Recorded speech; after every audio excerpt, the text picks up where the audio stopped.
Ahri, I think, is still a big pick for Maple so that he can start making moves in the mid game. And Thresh is huge because if you give that Sword Art NL lane Thresh, you can actually have them start winning the lane with kills and not just a little bit of CS. Well, we'll see how it works out, because as it stands, Ahri and Zed are still available. And I think what SKT are doing with that Renekton ban is saying, well, you can only ban one of those, and we'll probably lock in the other one.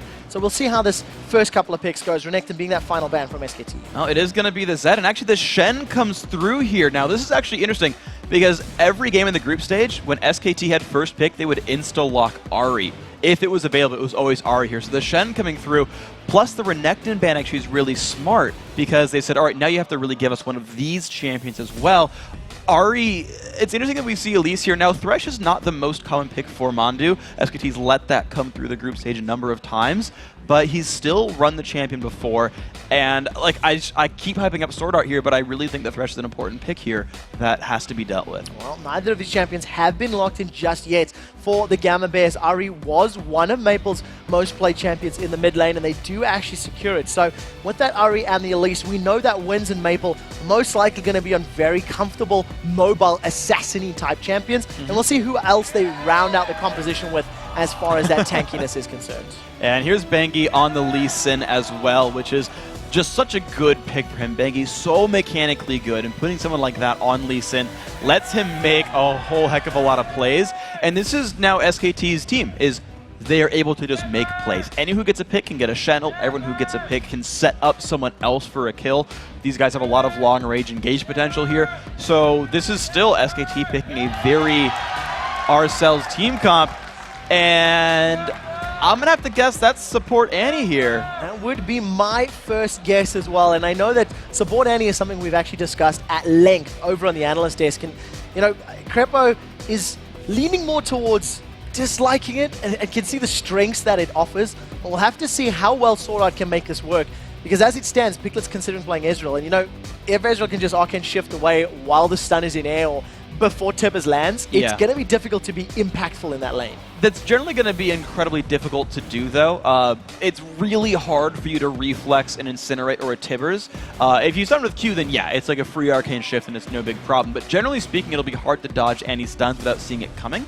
But what I'm curious to see, though, is the analysis on Support Annie is that you want a 2v1 mid, but Ahri's not the best like side lane 1v2 champion. And not only that, but Faker is going to be playing Lissandra here for, I believe, the first time at the World Championship. So going to be very interested to see how this SKT composition plays out.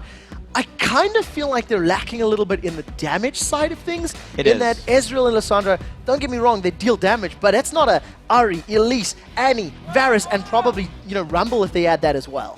This is a nice comp here, I think, more for Gamania Bears right now, especially with the Rumble lock-in. That is a champion that we have seen Stake play before.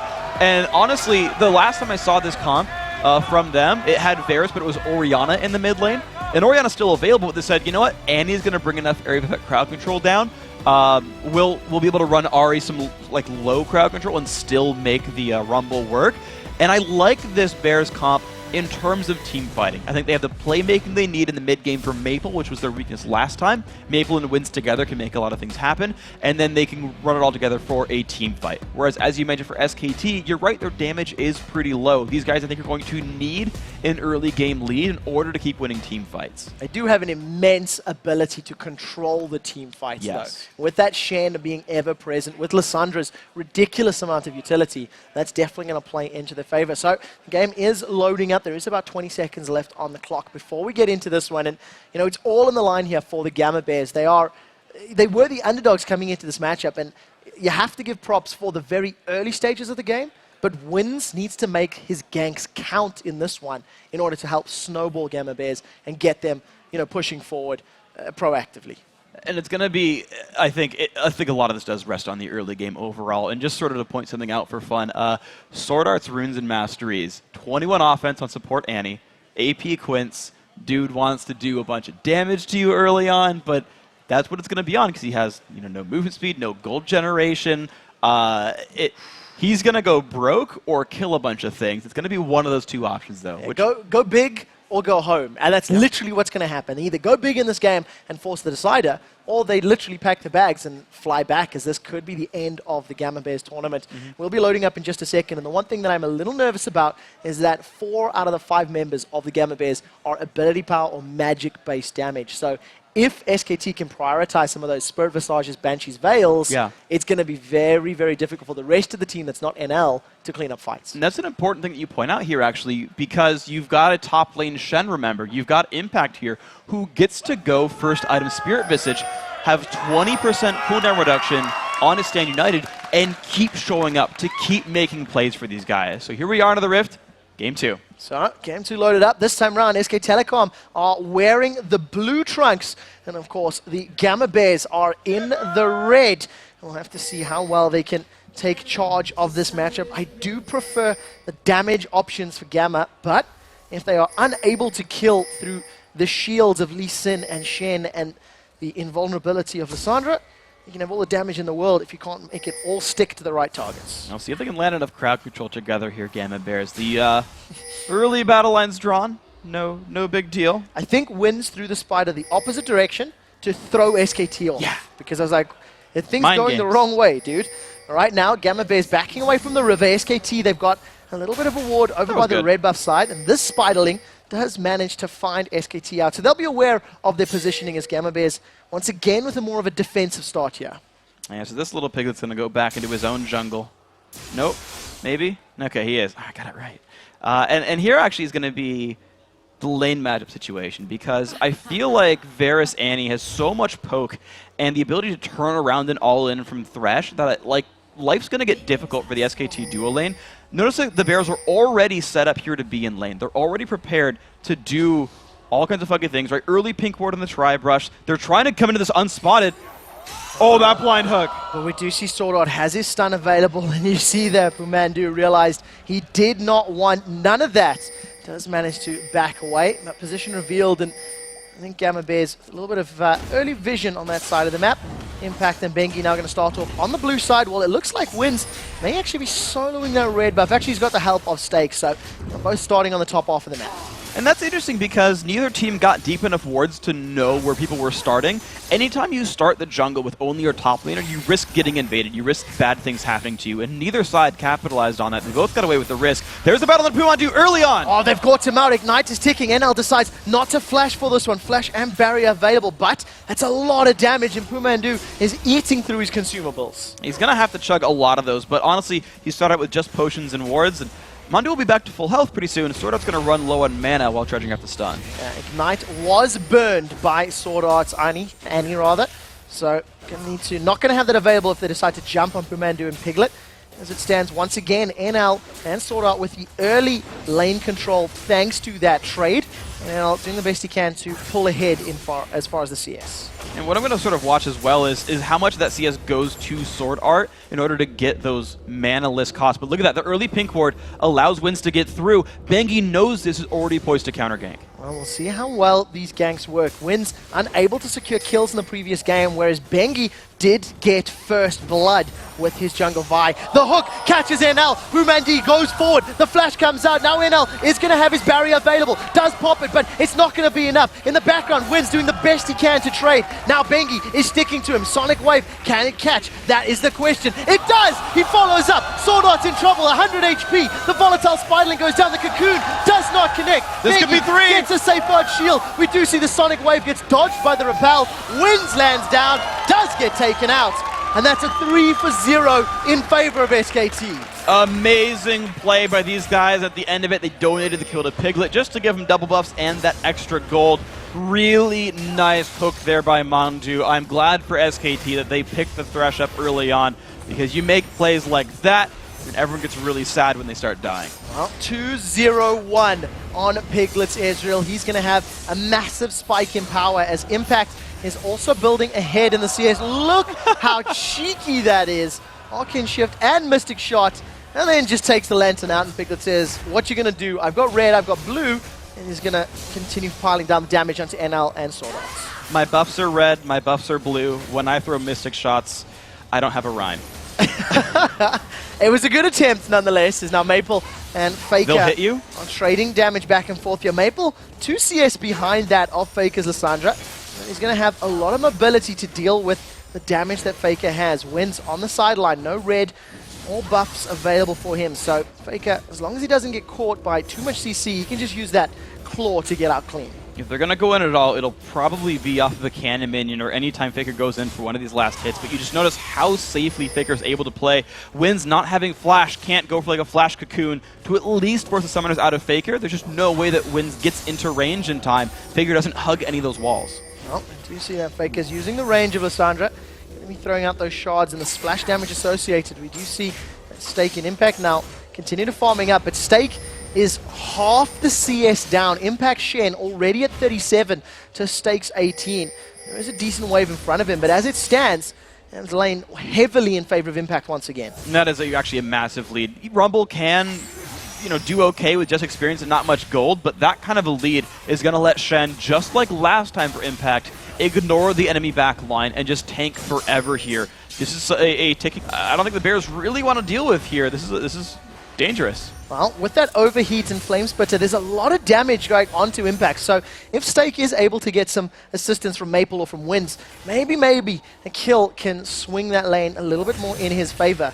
As it stands, Piglet, with all of that gold he's accrued, is just spamming out, making use of the buffs that he's got in lane, and just trying to maintain control. And Wins, basically just farming up lane tax here. He's stuck in this lane for the last sort of minute or so, and he's not really having an impact. He's 10 CS to 24. It's not making ganks. As it stands, Bengi does jump onto Stake. Doesn't have his Dragon's Rage available. You see the shield coming up from Stake. He pops down the Equalizer just to clear out some of the waves and just continue farming, but not entirely convinced that was needed. That wasn't. He wasn't going to have the damage to turn that fight back around, unfortunately. Wins, yeah, they spawned, bro. You can take those away. So at least that was smart, though. Wins, you can clearly still a good player here by going for the counter jungling, spotting out that Bengi was on that side of the map. But, of course, by doing this, Wins ran through a ward himself, and Bengi steals away a big golem. So both these guys happy to steal with vision, and Now Stake is in trouble. We do see the resonating strike follows through Stake. He's burning on the HP. Ignite is ticking down as well. Impact forced to fall backwards, and with the aid of the tower, Stake does survive, but he manages to get out. And you imagine, if Equalizer is available there, maybe could have turned that one around. Maybe could have set up some kills. Piglet, now with the buffs worn off, he's pushing away basically with the aid of his minions. Yeah, but mind you that Stake had already gone back to base one time already, had to go back again just from those ganks right here, and now you're seeing pressure on the bottom side of the map as well. These, unlike last game where the duo lane had a really good early lead and the Bears almost took some kills, the Bears almost took a kill, but they're losing in minion kills pretty rapidly, in addition to all the champion kills. And mind you, Piglet hasn't even had to go back to base just yet, so he's sitting on a mountain of cash right here, 2,100 gold.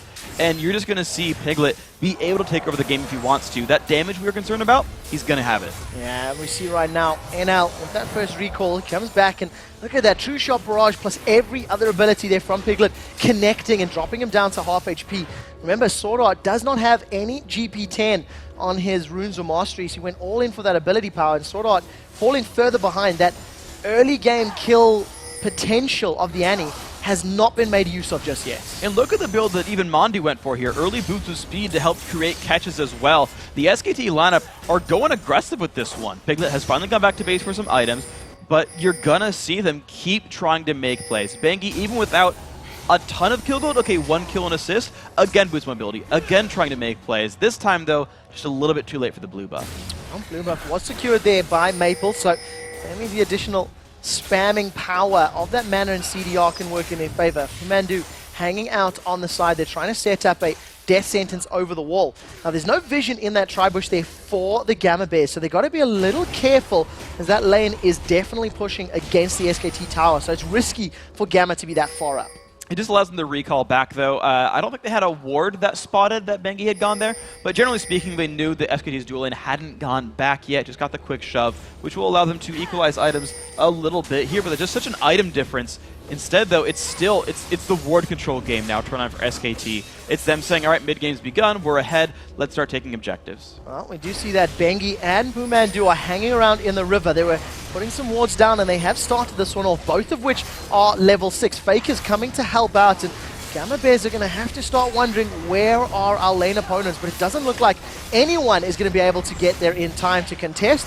Dragon number 1 of Game 2 is secured by SKT. This is a good start for these guys. The Koreans looking poised to 2-0 this match if they can keep it going. You're seeing this battle now between Stake and Impact. Oh, do you see the trades going back and forth? Equalizer goes out, clears the wave down, and Stake managing to at least hold on to a 10 CS deficit. He forces Stake backwards.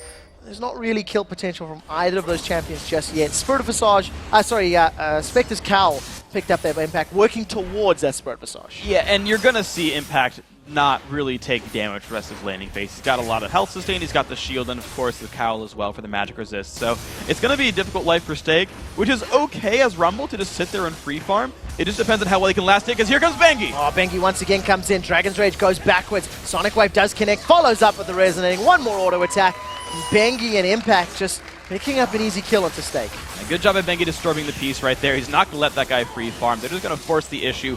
Good taunt flash, though, by Impact to set that up. And here's another one in mid with Shen. Here comes Stand United. Maple is going to do the best he can to get away. Flashes the taunt. Spirit Rush is not available. Will be in a few seconds. Faker follows the Claw of Doom to end Maple's life. Now the Death Sentence connects onto Sword Art. He tries to flash away. True Shot Barrage into Arcane Shifters. Piglet and Pumandu pick up a kill. And do you see the shield going up? But that's out of tower range. Pumandu, 210 HP, is able to scare NL away. Just about a half second later and actually cast the ultimate. That would have been a kill secured right here. And you can just see the harass that you're going to do. He knows Winds can't kill him off in the minion wave and puts himself in danger just for no good reason. And now Bengi, you're seeing, knowing that the enemy junglers in the mid lane, says, I can steal away the golems. Realizes they actually weren't cleared since last time he countered jungle. Says, fine, I'll go back to base. Alright, just decides to recall. Gonna go up to those double golems as it stands. You can see him moving on the minimap. And once again, SKT find themselves 5,000 gold ahead. This time at the 12-minute mark. This match's early game has been significantly more in favor of the Korean powerhouse, and there's no more room for error here if you're a Gamma Bears, member. You cannot afford to give away more kills or more gold. Mechanically, they're keeping up fairly even in CS. Sure. They just haven't made the plays count. And that's always been sort of the issue is kind of, I feel like the days are gone of teams that could sit there passively, give up a kill or a dragon once in a while and just say, we'll play for late game. The teams that come back are the teams that actually make plays, create openings, and get some kills back in their favor. But unfortunately, it's Bengi the one who's making all the plays here. Bears are looking for mid, I just don't know. Oh, that is a flash cocoon. It doesn't manage to land as Maple saves the charm. Does catch it out onto Bengi, but flash burned from Winds there. And actually, nothing really earned. Faker was able to get out. This time around, the Death Sentence doesn't land, and NL is safe for the time being. And that was just a straight-up dodge. Even though that was probably the right play to try to go for, not only was Bengi already there, but the cocoon missed. Bengi's still running around. Early Sightstone as well for him. So this actually helps Bengi make ganks happen, knowing no counter gank is here, even though they're already ahead in gold. We do see Bengi continues to roam around the jungle here. We do see that Faker is joining him, so probably just going to wait for this blue buff to spawn up. Or they may be deciding to go for a tower dive. This is going to be a 4v3 in the bottom lane. This is going to be very successful for SKT. In fact, the turret likely not be enough.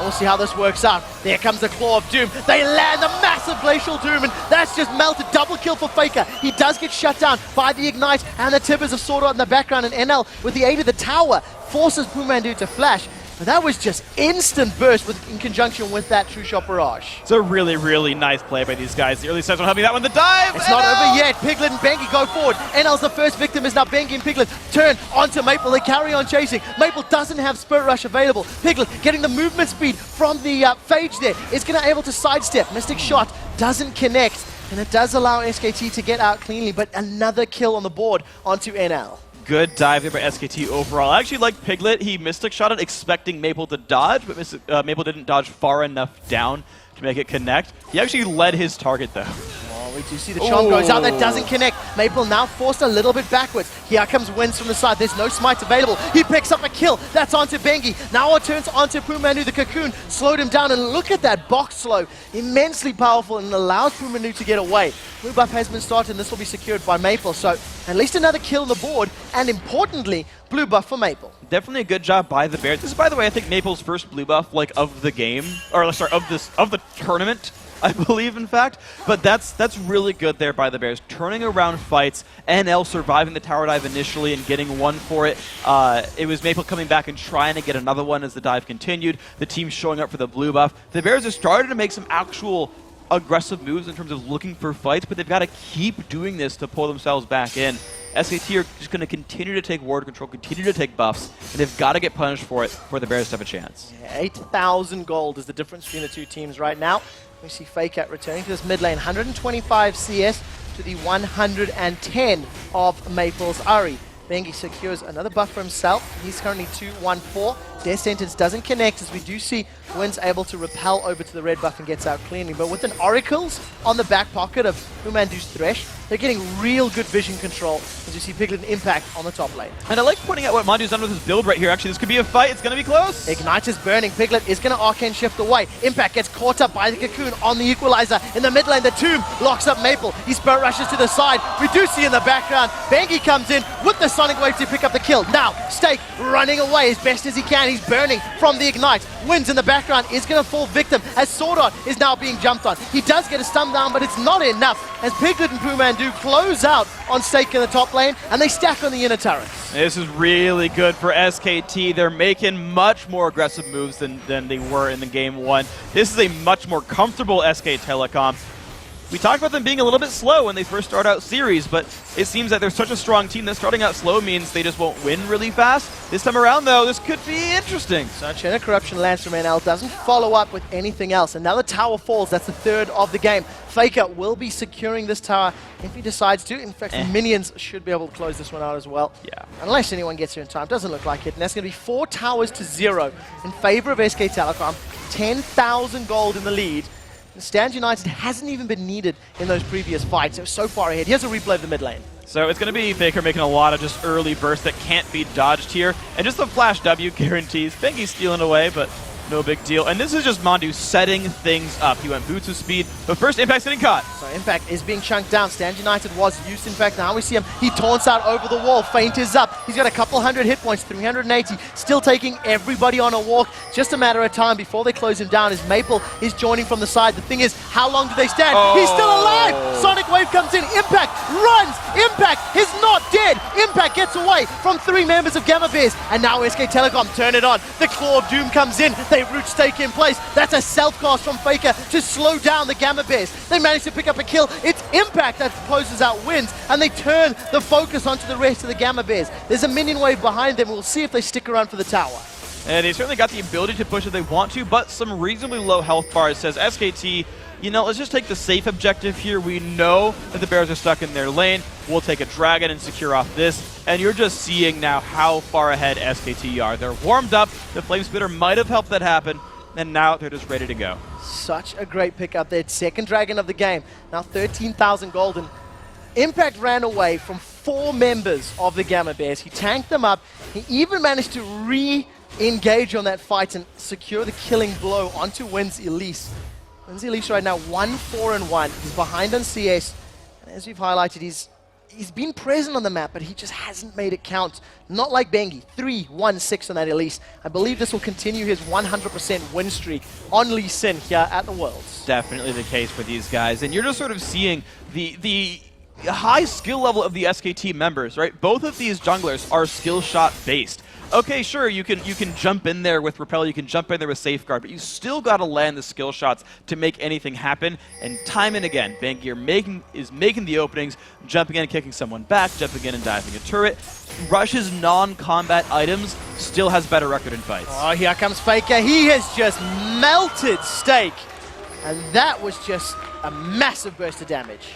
That was just brutal right there. Actually rushing the Deathfire Grasp to give more burst damage out there. Again, accentuating the ore damage might be low, so I'll build damage items and destroy you anyway. And SKT just going to continue the siege. I don't think they even need to play the Baron dance. They've got enough damage out of it. They can play a siege game and close it out. Tower number 5 secured. The rest of SKT group up in this mid lane, and now they turn their attention onto the first inhibitor turret. Even with a charm landing on Pumandu, the Orb of Deception does not. And SKT are in a commanding position right now. They have minions on the top lane, minions in the mid lane, and it's just a matter of time before they set their sights on one of these towers.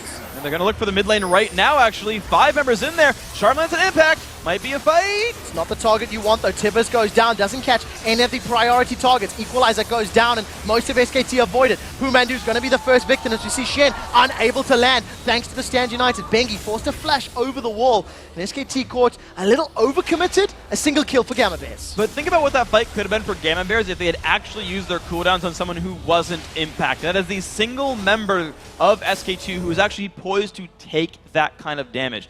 Mondu died without Tibbers. He died without a lot of the initial burst from the Gamania Bears lineup. If these guys can actually get a real team fight, I mean, maybe this is overselling their chances here, but we've seen crazier comebacks, and the Bears have a team fight composition. If you've got to hope for the Gamania Bears, you hope for a well-executed 5v5.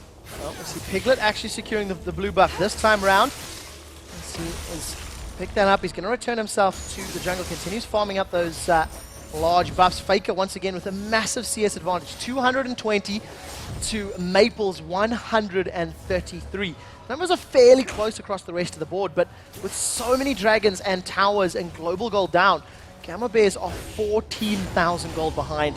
That's roughly 50% difference there that SKT is ahead, and we'll have to see how they decide to close this one out. Faker now with that Zhonya's Hourglass completed.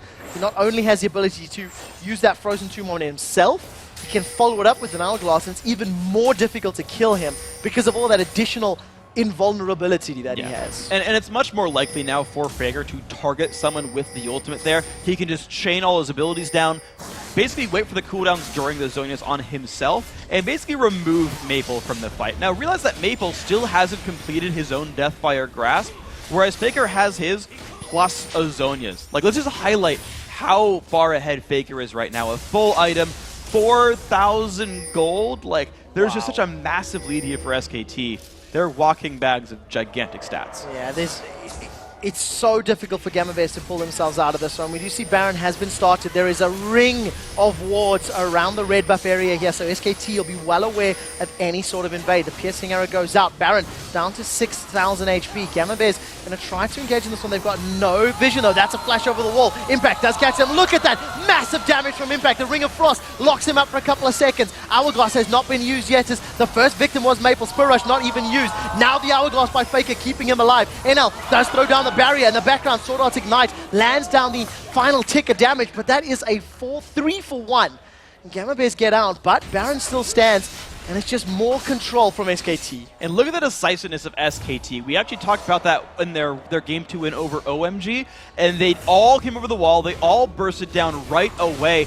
Maple did not get to do anything. Flash and Spirit Rush still available. Wasn't allowed to do that because Faker just deleted him in that team fight. Well, if there's one thing that we've learned from the 2 games that SKT have played here today, is that they are more than happy to pull you towards Baron.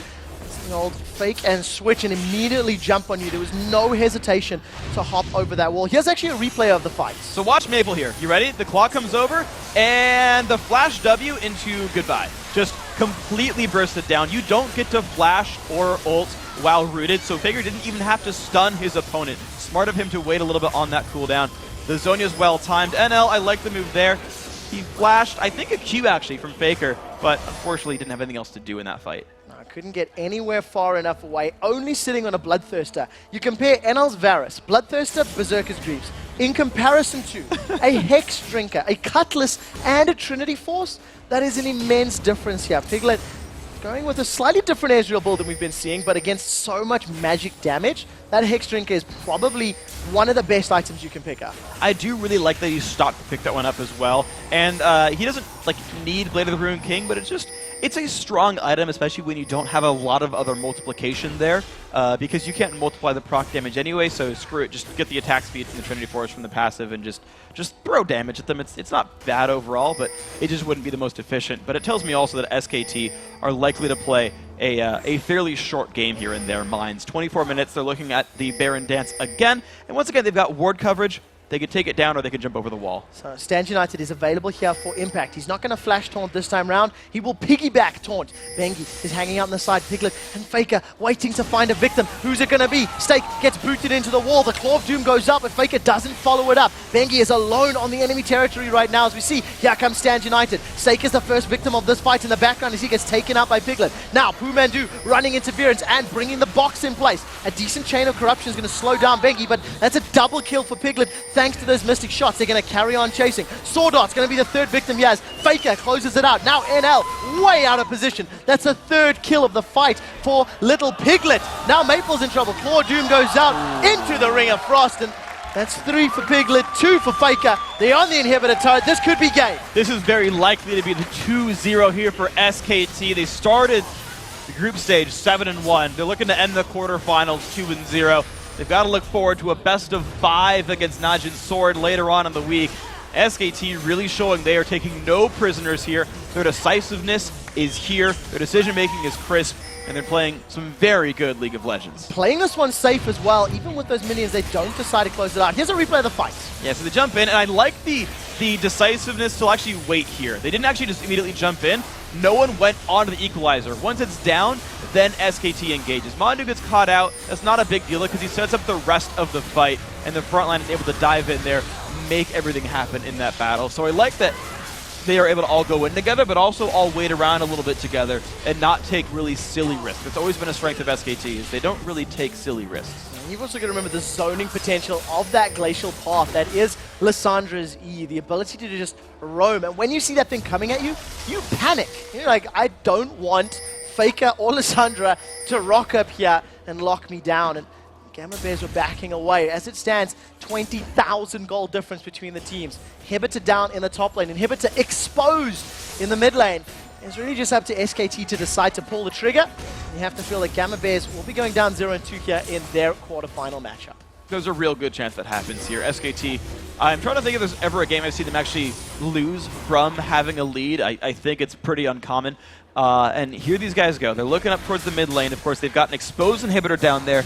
I don't see why that wouldn't be their point of ingress. And they can sync up the Nexus with the top lane. The Super Minion's already pushing in. Stand United and the box will be available very, very shortly as those cooldowns do begin to pop up and become clickable. Right now, SKT, they go onto the inhibitor. They're bashing this one down. The rest of the Gamma Bears are basically hanging around on the sidelines. We do see NL has been caught. He's been kicked backwards. That's NL dead to rights. Now Stake will be the next one to fall. Who gets the kill credit? It's Faker as Piglet picks up his second. Now Wins is getting dropped down as Sword in the background is crushed. A clean ace for SKT, and they're going to close this game out. They're onto the Nexus turrets, and SK Telecom T1 will advance to face Najin Black Sword in the semifinals. Incredibly well played game by the Korean team, convincing 2-0 victory, warming up over the series, and then taking it home right here. 27 minutes, the Nexus goes down. Piglet didn't even die in that last game. 11-0 on that Ezreal. Gotta hand it to SKT. They definitely deserve this victory.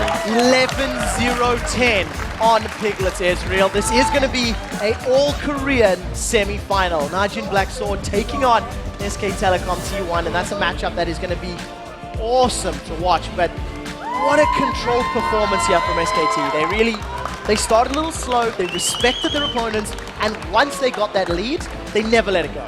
And I actually have to compliment their champion select here as well, because they ran a bit of a different team. But so I actually want to point out something kind of specific, though, because I think it explains how they're able to win the late game so well. Once they were on blue team, they picked a lineup where every single one of them could jump over the wall and participate in the "you're trying to stop us at Baron, oh no, you're not going to" team fight. And the only guy who couldn't easily, which was Mandu's Thresh, was the one waiting outside the pit, waiting to hook someone in. This was actually orchestrated. The end game plan was actually orchestrated from champion select. SK2 knew they could fall back on this one to close the game out, and then their decisiveness in those team fights, jumping over and picking things off, was really well done. Yeah, they just switch it on at a moment's notice. There's no hesitation at all here from SKT when they want to just pull that trigger and take somebody out. And I do not think I have seen a Lissandra burst people down that immensely before. I know I've seen a fair number of Lissandra games. That Deathfire Grasp into the Frozen Tomb, it obliterated Stakes Rumble.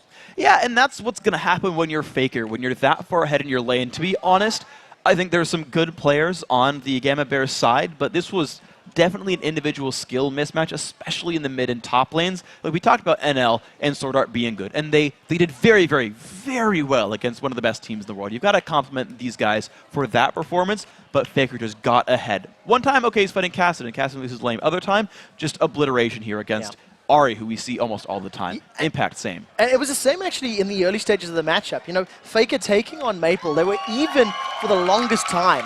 And once Faker got ahead, he then just accelerated further. There was no slowdown. You know, once he started getting up to tempo, getting up to pace, I believe he was about 100 CS ahead at around about the 20-minute mark, 21-minute mark, which is a massive number. And that's what SKT does, both in terms of the mechanics of minion killing, but also in team fighting. Once they say they're confident, once they get word control, they're going to go after you. They're going to pick up kills and snowball the game. Well, guys, now we know our first semi-final matchup of the Season 3 World Championship. It is a Korean showdown between SK Telecom T1 and Najin Black Swords. And remember, if you want to watch those two teams fight it out for a trip to the finals live at the Galen Center, head over to lolesports.com/tickets for details. All right, let's send it over to Sharks, who is hanging out on stage with SKT's jungler, Bengi. Thank you very much, Freak. First off, congratulations, of course, Bengi. Awesome performance here. You guys didn't have that much time to prepare for this. How were you able to prepare for the GAB Bears? 뱅기 선수 일단 승리하신 거 축하드리고요. 가마 베어스 상대로 준비할 시간이 길지 않았을 텐데 어떻게 준비를 하셨나요? 일단 연습 도와준 로얄 팀에 고맙다고 전하고 싶고 열심히 준비했어요. 스크림 하면서. First of all, I'd like to thank the Royal who helped us prepare. We scrimmed against him, and I'd like to thank him. And we prepared hard. And that showed you went with Vi and then Lee Sin in the second game. How was your matchup against Wins in the jungle? 첫 경기에는 바이로 하셨고 두 번째 경기는 리신을 플레이하셨는데 상대편 정글러인 윈스랑 어떠셨나요? 일단 좀 저를 좀 많이 파악하신 것 같더라고요. 처음에 딜교환을 실패해가지고 좀 불리하게 가서 마음이 조급했는데 운 좋게 탑에서 킬을 딸 수 있어서 게임이 쉽게 풀렸던 것 같아요. I think Wins had a good scouting report on me. He knew me really well. So the first encounter versus him, I kind of messed up. So I felt in a hurry, but I did pretty well in the top lane. So that helped me. So this means that you guys are going to the semifinal, and there you're meeting a team you know quite well, Najin Black Sword. What's your impression of their current form? 오늘 승리하셔서 이제 4강에 진출하시게 되셨는데 4강에서 이제 본인도 매우 잘하는 나진이랑 붙게 되셨습니다. 나진이 지금 현재 폼이 어느 정도인가요? 최근에는 스크림을 잘 안 해서 모르겠는데 일단 제일 마지막으로 스크림 했을 때는 정말 잘하는 팀이었고 서로를 너무 잘 알아서 걱정이 많이 되는 팀이에요. Even though we haven't really scrimmed against them recently, the last time we scrimmed against them, they were really good, and we know each other really well. So yeah, they're formidable. All right, well, thank you very much. Give it up one more time for Bengi and SK Telecom T1.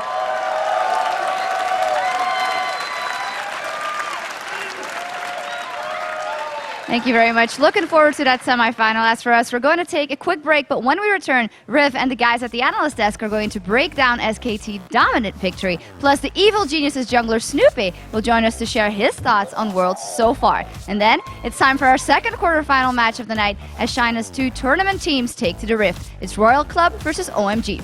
So stick around. The Season 3 World Championship will be right back.